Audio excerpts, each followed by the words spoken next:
நம்முடைய மாண்புமிகு முதல்வர் சொல்வதைப் போல், எங்களுடைய தலைவர் சொல்வதைப் போல், அந்த கட்சியின் பெயரையோ அல்லது அதற்கு ஒருங்கிணைப்பாளராக இருக்கக்கூடியவரின் பெயரையோ கூட உச்சரிப்பதற்கு தகுதி இருக்கிறதா?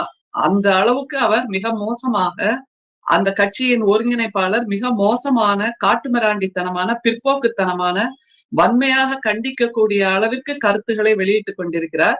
இன்னைக்கு 3000 பேர் வந்து சேர்ந்திருக்காங்கல்ல, ஒன்று நிச்சயம்.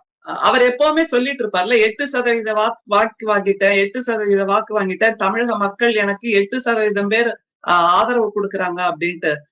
பாத்துக்கிட்டே இருங்க, இந்த 8% மக்களும் மொத்தமாக அவரை விட்டு விலகி நம்முடைய திமுகவுக்கு வந்து சேருவார்கள் என்பது சர்வ நிச்சயம். அதுல ஒண்ணே ஒண்ணுதான் நிச்சயமா சொல்லணும். ஏன்னா இவரை நம்பி இத்தனை ஆண்டுகளாக அவரோடு பயணித்தார்கள் இல்லையா? அவர்களுடைய வாழ்க்கை, அவர்களுடைய பொருளாதாரம், அவர்களுடைய அரசியல் கனவுகள், இது எல்லாவற்றையும் சிதைத்து இருக்கிறார் அந்த ஒருங்கிணைப்பாளர்.